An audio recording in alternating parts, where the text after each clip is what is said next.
Olá pessoal, mais uma videoaula de cálculo 1. Dessa vez vai continuar com a função exponencial, a inversa da função logaritmo natural, tá?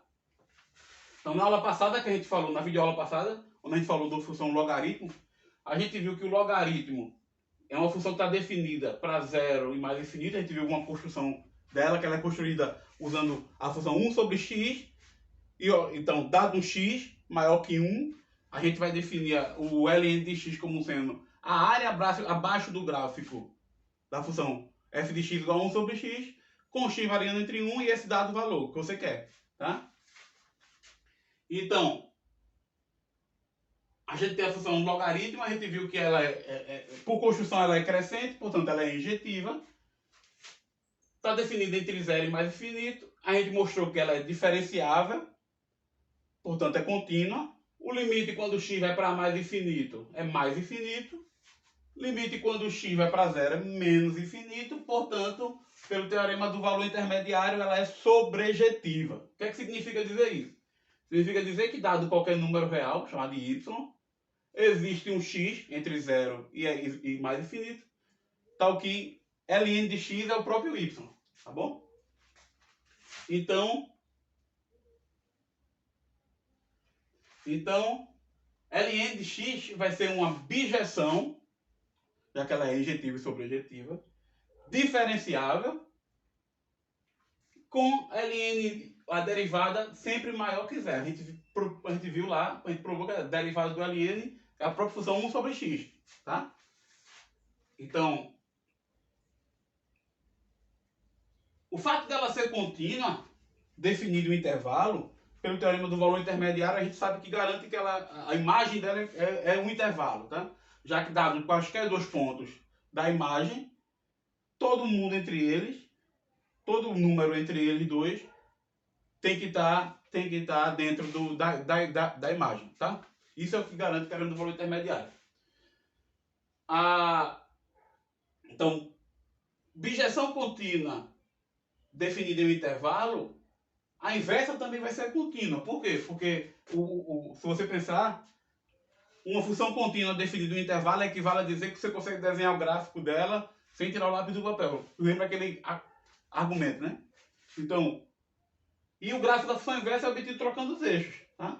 Então, quando você faz isso, você consegue desenhar o gráfico e tirar o lápis do papel, a função vai ser contínua. Tá bom? A inversa dela vai ser contínua. E não só isso, pelo teorema da função inversa, como a derivada é maior do que zero, para achar ser diferente de zero em todo ponto, né? Como a derivada é maior do que zero, a função inversa também vai ser diferenciável em todo ponto. Tá? A inversa tem domínio R, que é justamente a imagem de ln, ou seja, todos os números reais. A função exponencial está definida para todos os números reais. E a imagem da função exponencial é zero infinito. Tá? É o conjunto dos números reais maiores do que zero. Tá? Então, como eu falei, pelo teorema da função inversa, a exponencial é diferenciável. Tá bom? E como é que fica a derivada da exponencial? A derivada da exponencial é 1 sobre ln' de esp de x. Né? A derivada do ln é 1 sobre x, portanto, isso aqui vai ficar... ln' em esp de x é 1 sobre esp de x, portanto, vai ficar 1 dividido por 1 sobre f de x, que dá o próprio esp de x. Tá? Então, a derivada da exponencial é ela mesma, é a própria função esp de x. Tá? Aqui é a questão do gráfico, né? Você tem o gráfico do ln, como é que eu obtenho o gráfico da função exponencial? Apenas trocando os eixos, tá? Então, se aqui eu tinha a questão do x e y, eu obtenho assim, eu faço isso com o eixo, tá bom?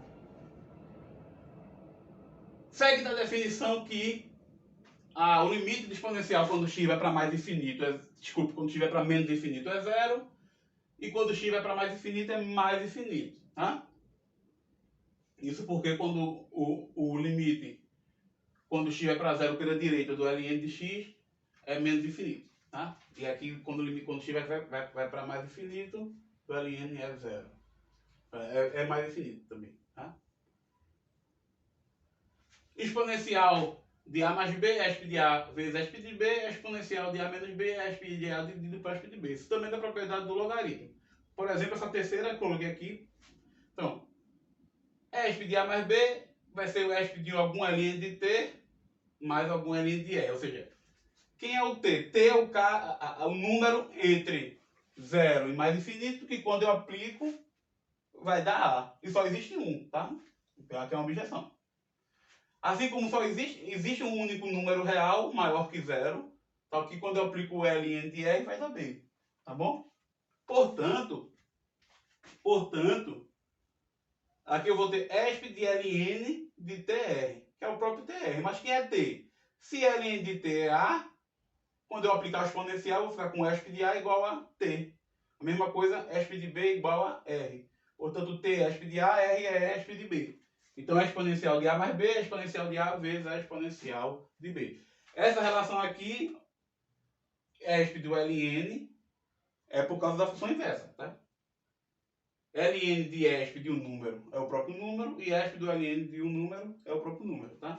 Já por definição de função inversa. Bom? Potência generalizada. A gente viu, a gente sabe dar sentido a coisa a potência da forma raiz de 2 ao quadrado, tá? Que é raiz de 2 vezes raiz de 2. A gente também sabe dar sentido a coisa da forma π elevado a 3 meios, que é raiz quadrada de π ao cubo, tá? Em geral, a gente sabe dar sentido à potência da forma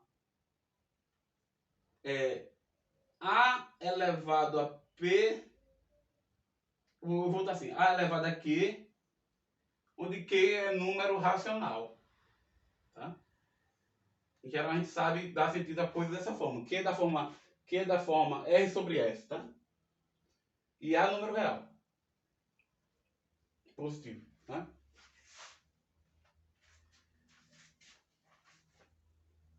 Negativo também, porque é do sinal menos 1, certo? Mas a questão é, o caso importante é quando é positivo. Então, a gente vai ver agora a maneira de generalizar essa expressão para quando esse Q puder ser qualquer número real. Tá bom? Como é que a gente faz isso? A gente considera A um número positivo. Então a gente vai definir a exponencial generalizada, como a gente chama, de base A elevado a x, como sendo a exponencial ESP de x ln de A. Aqui você vê porque o A tem que ser maior do que zero, tá bom? Então isso vai ser A elevado a x vai ser ESP de x ln de A, tá bom? E essa função está definida para todo número real. O domínio dela são todos os números reais. Tá claro? Muito bem. Então,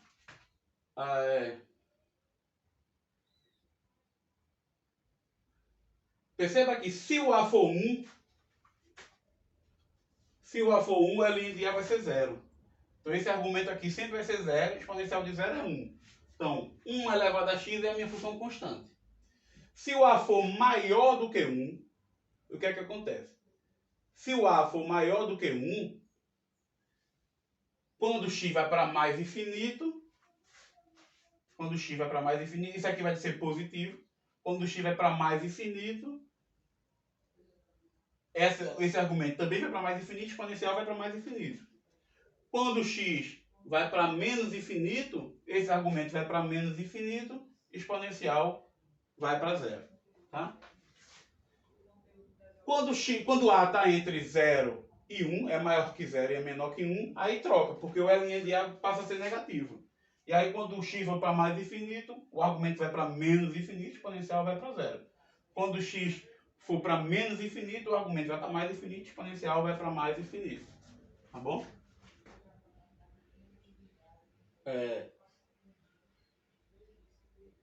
Perceba que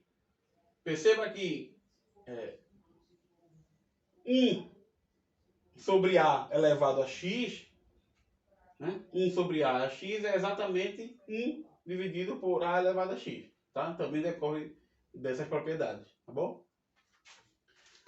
Com isso a gente pensa na base. Com isso a gente pensa. Deixa eu vir para cá. Com isso a gente pensa na base natural. Tá? Por causa dessa definição aqui. Perceba só uma coisa. Perceba aqui. O que é que acontece se esse x aqui for um número racional?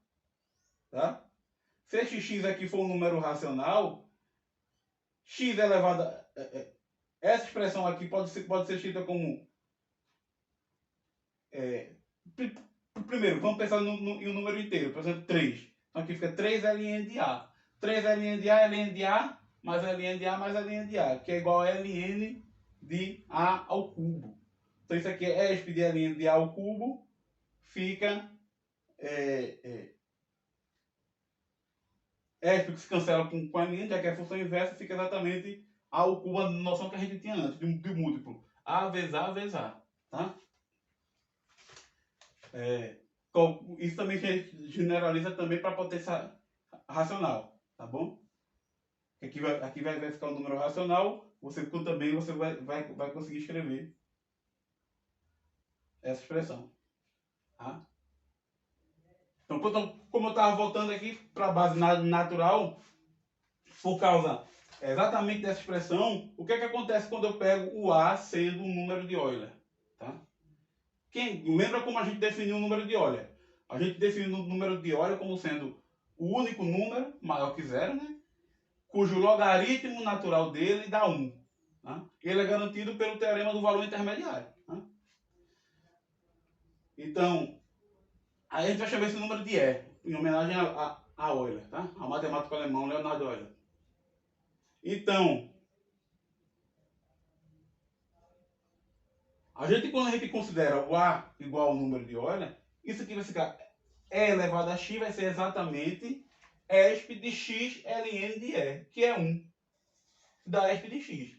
Então, a potência generalizada E elevado a x é exatamente exponencial. Em outras palavras, a minha função exponencial é uma potência generalizada na base E, tá? Que é o que a gente chama de base natural, tá bom? Então, a partir de agora, a gente vai escrever mais E elevado a x do que esp de x. Porque senão também a notação fica ruim no meio de expressões, etc. Tá? A gente vai levar a escrever em geral E elevado a x. Tá?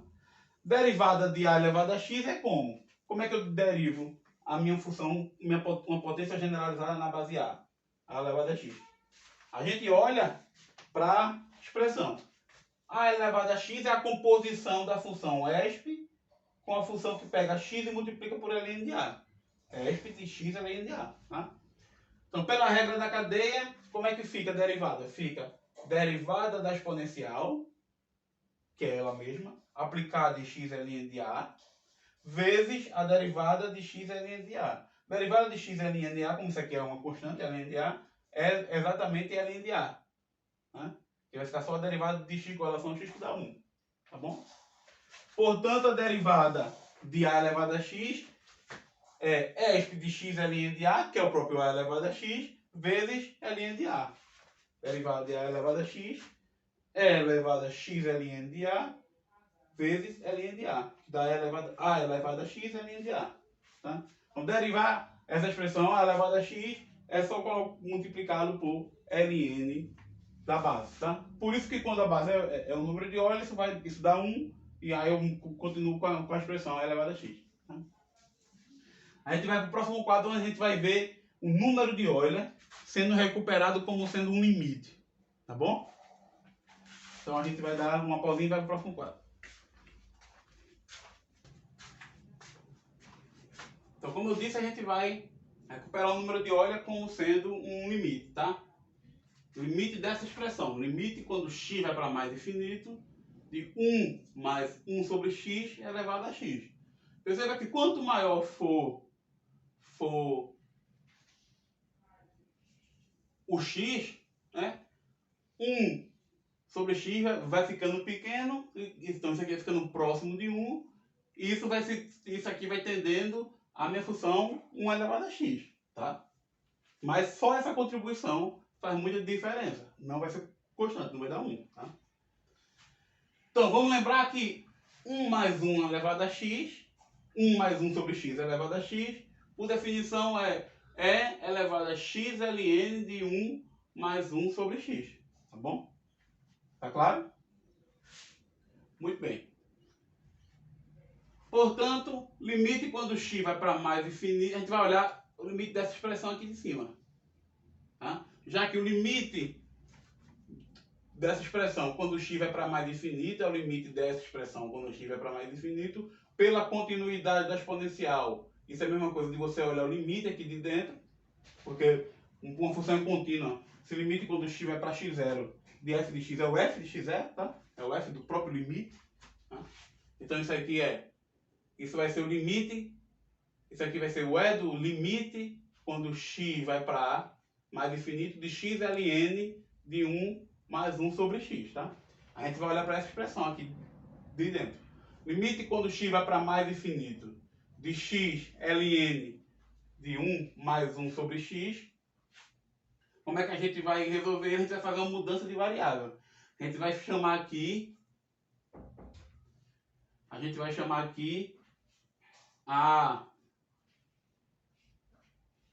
minha expressão, a mudança de variável vai ser u igual a 1 sobre x, e como eu estou fazendo x ir para mais infinito, sempre por valores positivos, a gente vai considerar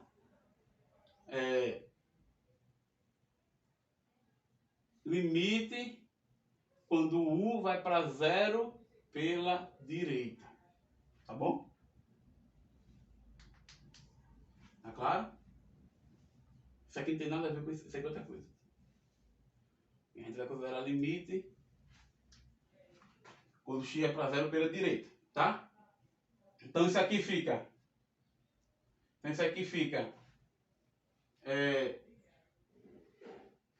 vai ficar limite quando eu faço u igual a 1 sobre x, isso vai ficar, o x vai ser 1 sobre u, e dentro vai ficar ln de 1 mais u. Isso quando u vai para 0 pela direita. Por que eu ganho fazendo essa mudança? Porque quando eu faço isso, eu vou ter o limite quando u vai para 0, de ln, u vai para 0 pela direita, de ln de 1 mais u menos ln de 1, que é 0, sobre u. Tá? E quem é isso aqui? O limite quando u vai para 0 de ln de 1 mais u menos ln de u sobre u é, por definição, a derivada do ln, e que existe, a função diferenciável. Portanto, o limite pela direita tem que coincidir com o limite que é 1. Tá? Você vai dar a derivada do ln em 1. Escrever melhor isso aqui. Isso vai dar a derivada.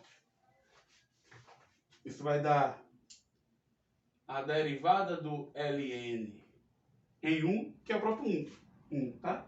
1 sobre 1. Tá?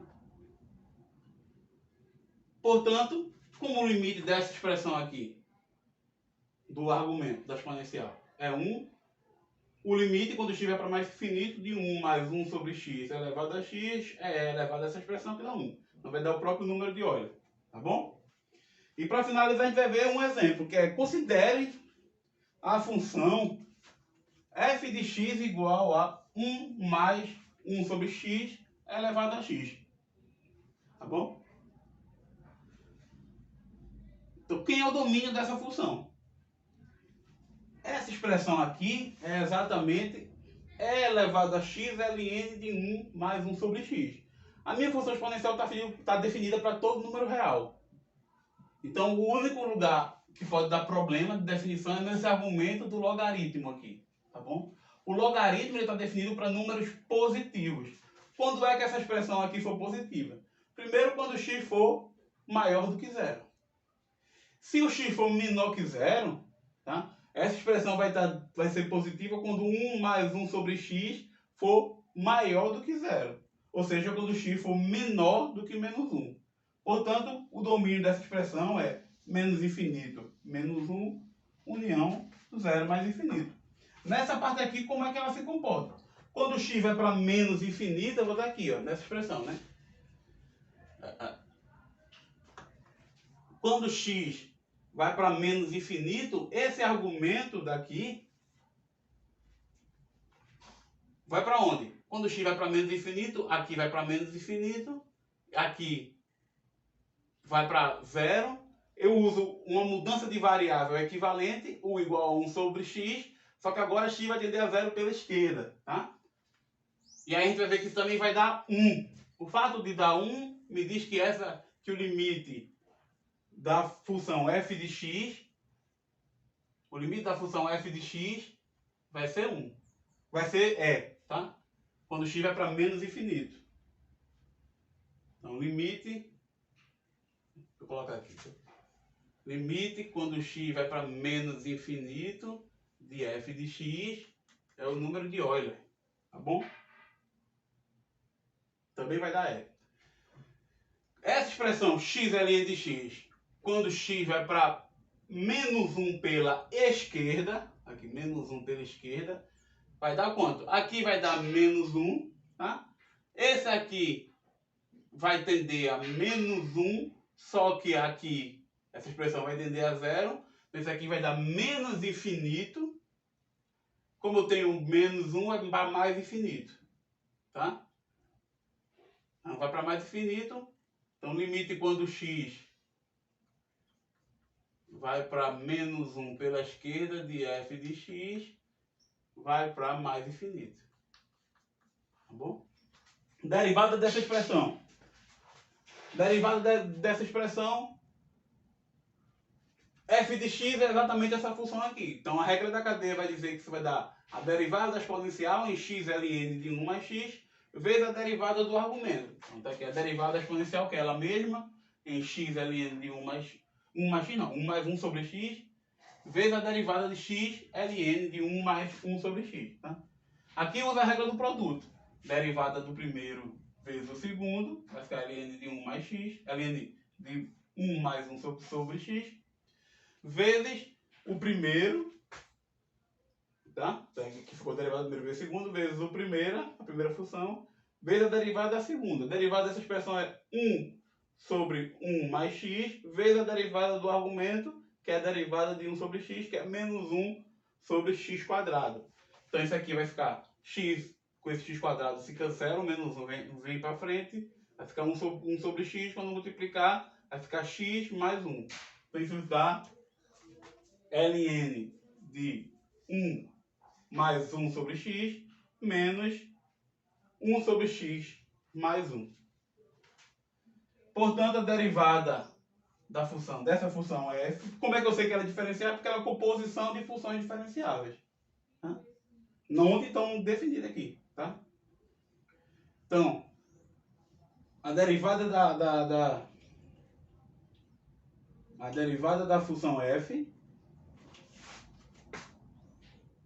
em um ponto x arbitrário é 1 mais 1 sobre x elevado a x, ln de 1 mais 1 sobre x menos 1 sobre x mais 1. Tá bom? Então isso finaliza essa parte da inversa da função logaritmo, a função exponencial, e da função e da potência generalizada. Tá bom?